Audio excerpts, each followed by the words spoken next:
said that you were born in Detroit, Michigan, but you described yourself as a fan of Michael Jordan. Is this not Yes, controversial? sir. Just as we remember the big rivalry between the Pistons and the Bulls, or you weren't a fan of Pistons back then? I wasn't much of a Pistons fan back then. I get that all the time because I don't really root for a lot of my home teams. Like even the Detroit Lions this year had an incredible season, almost made it to the Super Bowl for the first time in history, and I'm not a fan. And all my friends gave me hell about it. Things you remember from your college career? You had great numbers there. You had a great college career.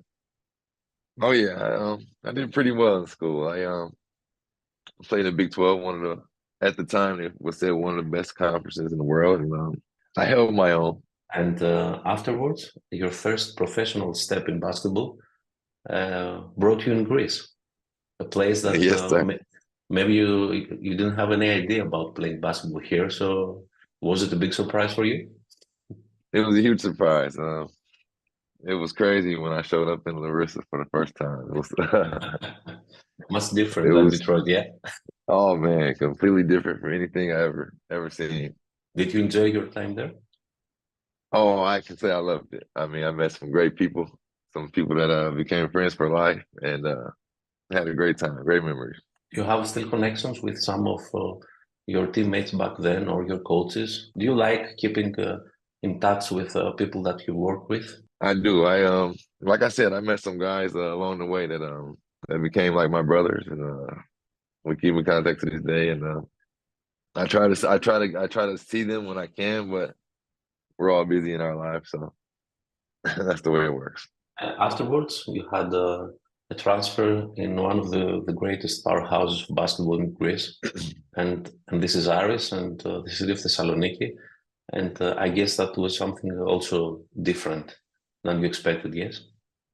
Oh yeah, unbelievable. I mean, I won't say it was different than I expected because like I said, playing in Larissa for the first time, I got to see I got to see what art was all about, and it was an unbelievable history, unbelievable club, unbelievable fans. It was just the time of my life. How do you remember your experience in the home court of Aris? It's a legendary home court in Europe. Yeah. Yes, sir, unbelievable. I mean, now the internet is popular, the YouTube thing, so everybody gets to see it now, you know, with all the posts and videos. But when I saw it, it was unbelievable for the first time. Was it a boost for a player like you? You were very athletic. You were very energetic in your game. Did all this interaction with the fans of Aris and the home court boosted you in your game? It definitely helped. It definitely pushed me to play a little harder. Like I said, we had great fans, unbelievable atmosphere, and anytime you're playing in a crowd like that, it's it's hard not to play better than you actually should. You had great numbers in scoring and also in getting those rebounds. You were a master of rebounds here in Greece and the Greek league. Is it something that you have worked especially in coach back then, or did all this come with your energetic and your athleticism in the game? Yeah, it just pretty much came natural. I mean, that's not something I worked on, but over the years, once you find out you're good at something, you do work on it and become better. And that's pretty much what I did. I honed into my skill, and yeah, that's pretty much how I went. You know, we have heard and read stories about Dennis Rodman, who was a great maestro of rebounds, and all the stuff he was preparing during practice. He was watching the spin of the ball, so when someone shooted, he paid a lot of attention and a lot of preparation in this. Did you have a routine like this, or just came naturally? Yeah, it just came natural. I wish I had a routine. Maybe I would have been a little better. So you have achieved great victories with the Irish team. And before your contract ended, you had a huge transfer in Europe because you went to maybe the greatest powerhouse of basketball in Europe, Real Madrid. How was your experience then?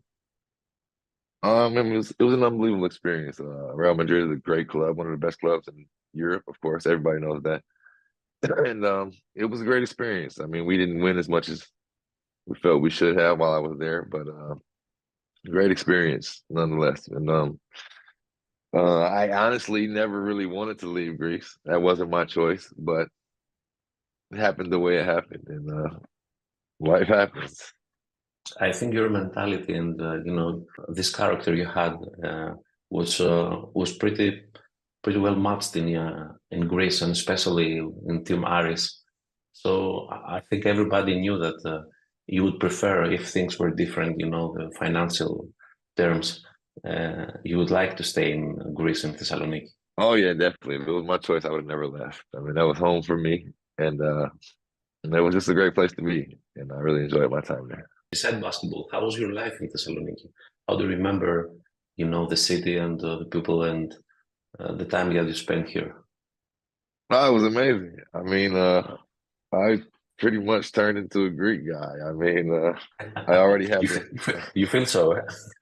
You had also the chance to play throughout this European tour in Russia with Locomotív Kúban. And you had as a coach a legend of the European basketball as a coach, Bόζινταρ Μάλκοβιτς. People say, and people who have worked with him say that he's not the easiest person to work with and to play for. How do you recall your experience?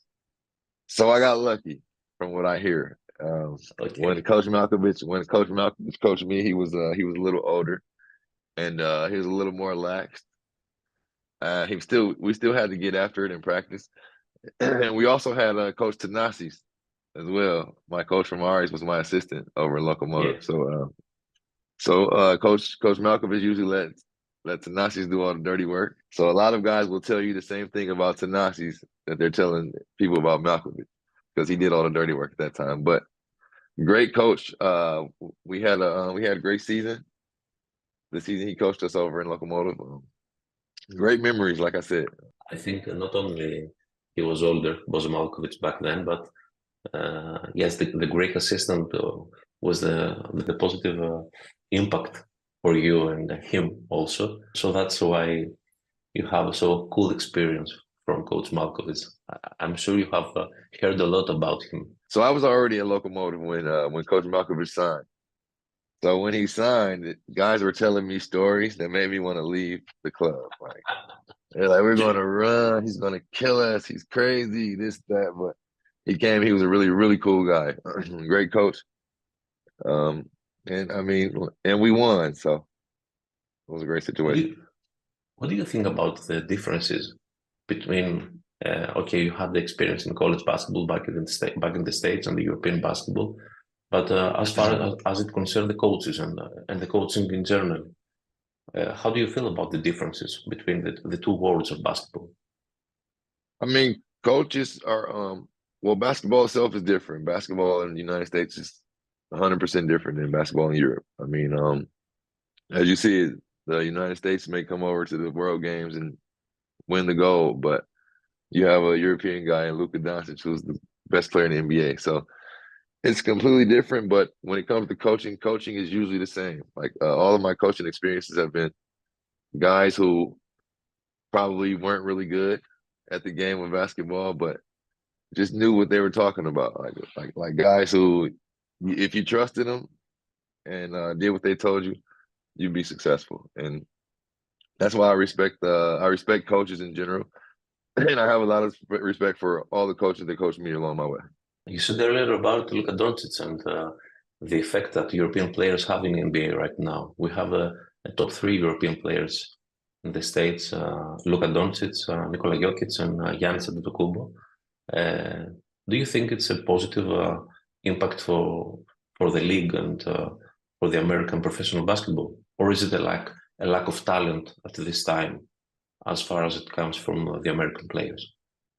No, it's I would say it's just evolution. I mean, guys are good now. Like before, guys didn't have the same tools. Like in the United States, we were spoiled. We had access to gyms, access to weight rooms and things like that.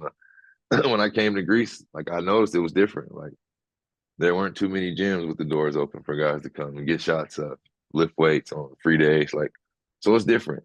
So it's just evolution. I mean, things are more advanced now in Europe, and guys are just catching up. You think that the European players, the experienced ones at least, are tactically better than the American players as they finish college? I would say so, because in Europe, guys are taught the fundamentals, and everyone shoots the three ball. Like big guys are taught to shoot the three ball, handle the ball. I mean, it's different. Like I would say European players have an advantage because because like I said, the way that they're coached and the way that they're brought up in the game is completely different. In the United States, if you're tall, they try to make you play a center position, you know, and it's completely different here. As you can see him in Victor Wembanyama. It's unbelievable what he's doing. It's a case study, I think, and we'll see it in the next few years. For sure. I think the American players were play the free way of basketball that you learned and you are used to in the playgrounds back in States. Do you think yourself as a playground player? Did you enjoy playing the playgrounds with your friends? Oh, definitely. I mean, that's usually where we had to play. Like it wasn't always, like I said before, the gyms were open, but when you were younger, couldn't always get in the gym. So the playgrounds is really where you got to hone your skills. You know, get a couple scars from falling on the concrete. All this international experience you had and the great tour in many countries, in Greece, in Russia, in Lebanon, in places like this, in Spain, of course. How do you think that shaped you as a person, as a personality, not only so as a player? I mean, my whole life I've been a sociable kind of guy, so it helped me because I met a lot of people. I met a lot of friends who I call brothers now, and I saw a lot of places, and it just opened up my horizon. Like it just made the world a bigger place to me. Like I actually know how big the world is because I've seen it. Any fun story you can remember from your trip and journey here in Greece, both in Larissa and Aris? Could you share with us a funny story? Oh, I could share 100. Let me think of one. I mean, well, a story that's maybe not so wasn't so fun, but something I would never forget. Um, Aris versus Pauk. It was I think it was my last rivalry, my last derby against Pauk. And at the time before our game, Pauk needed to win to stay in the first division. And if we won, they would go to the second division. So of course, this is the rivalry of a lifetime. And me and Bracy Wright, I don't know if you remember Bracy Wright. Yep. He was my teammate. He asked me to take him to an ATM. So I take him to an ATM, which is located about 200 feet away from Pauk's football stadium. Not a great choice. No, not at all. So I had to make a U-turn. So we're in the street at a light and just trying to take Bracy to the ATM. And a couple guys on motorcycles, they pull up next to my truck. One guy, first they spray something inside my window. So when they sprayed something, I reacted, you know, I rolled my window down. But when I rolled it down, something told me to look back. And it's two more bikes with like four guys, two guys on each bike. One guy jumps off swinging a chain. One guy pops a flare, throws it in my passenger seat where Bracy was. I don't know where Bracy is now. And it was just a crazy thing. So I guess it was their way of trying to intimidate me to not play in the Pauk game and stuff. But it didn't work. I didn't have this in mind when I said the funny story, but it is a great story for sure. Maybe it's funny how your teammate now feels about, and if he can laugh the way you laugh about. Right. You had to choose another ATM back then. Right, for sure. I can see you're a very positive guy, and you have this spirit. Did this happen also in the locker room? You had this relationship with your teammates. You were the soul of the party back then. Oh yeah, I'm sure if you met any of them or saw any of them and asked them, they would be able to tell you that as well. Can you remember a difficult moment of your European career, of your international career? A place that you didn't really want to be and you had to escape. You were thinking about how the hell I'm going to get out of here. Oh yeah, so when I went to Real Madrid, my first season, I had a pretty good season. Didn't play as well as I felt I should have, but I also didn't play as many minutes as I felt I should be playing. But after that season, Coach Messina came over to Real Madrid. And the season before, it was a bidding war between CSKA Moscow and Real Madrid when I was at Ari, you know. And I chose Madrid because at the time I was young. I didn't know. Yeah, I mean, I didn't know much about Moscow. Yeah. But had I known, I may have made a different choice at the time. I can say that now. But he came over and he let it be known that he no longer wanted me in his team, and for whatever his reason was. And at that moment, that's when I felt that way. I felt that I needed to get away. I felt I needed to do something, but I also knew that I couldn't break my contract. Like I'm not. I'm an intelligent guy as well, so I just played along. Like I went to the track every morning. I went to work out every morning. Watched those guys practice. I practiced with them when I was allowed to, and I just waited out my fate. And later, I was sent over to another team in Spain. And, Obradoiro. yeah, over in Santiago de Compostela, and they also have a great fan base, great fans. Of course, they can't compare to ours, but definitely a great place to be transferred to after going through a situation like I went through. And I was blessed. Like throughout my career, I was just blessed. I mean, I had a great career. Like I said, met great people, and that's pretty much it. Although Coach Messina told you things that maybe you never wanted to hear, did you appreciate when a coach was honest to you from the very first time you met? They didn't count on you so much, or was it something that made you upset? I wasn't upset at all because it made me financially stable for my family, and I mean it was a great situation. I couldn't complain, and the only thing I didn't respect is he never did talk to me. He never explained to me the situation, his reasons, but he didn't have to. It's his team, his club, he makes his decisions. I never asked for an explanation because that's not my job. Like my job is to play basketball, and that's what I was there to do. And if I wasn't able to do it, I was still going to be prepared for the next situation. And that's what I made sure I did, is prepare myself. And I was blessed to have another opportunity. Do you watch the EuroLeague nowadays? Oh yeah, I don't catch every game like I used to, but I definitely catch a few every now and then. Do you find it more interesting, more tactically more interesting, or more spectacular than the NBA, or do you still prefer watching NBA games? I just like basketball. I mean, I love the game. I enjoy it.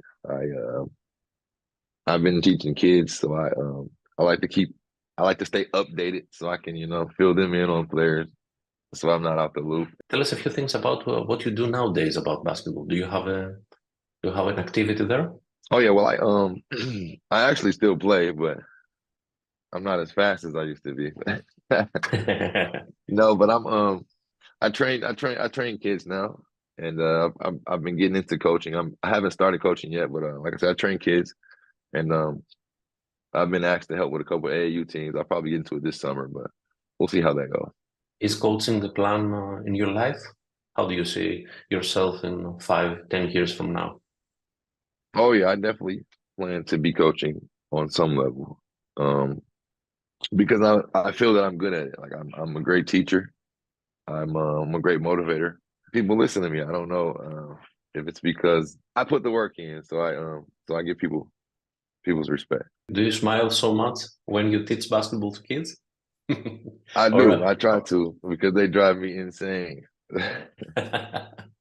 or you think yourself as a strict coach when you get in the court coaching? So I've had some coaches along the way, and they really showed me how to be a coach. Like I have some coaches who are coaches. I mean, like they're really, really strict between those lines. Like when we're inside those lines, it's business, strictly business. We're not friends. We're not associates. You're the player, I'm the coach. But when we leave the gym, it's completely different. And I can really respect that in the guy who can turn it on and turn it off like that. Coaching is not easy, man. So these guys have it tough. It may seem easy, but they really do have it tough. Now you have the whole picture about what coaching is and the difference between the coach and the player. Finally, the last question, and thank you very much for your time. I appreciate it a lot. We'd like to send a message to the Irish fans and the Greek basketball fans also. For the Aris fans especially, I mean, of course they should probably know it by now, but they still have my heart. This is it's a place, like I said, I never wanted to leave. And if it was up to me, I would still be there. But I miss you guys, and maybe I'll see you soon. Who knows? We look forward to see you here in Thessaloniki as a coach or as a fan or as a friend. You know, you have all these titles in our heart, and we wish you the best in your life from now on, Jeremiah. I appreciate you, boss. Thanks for having me. Thanks for your time as well.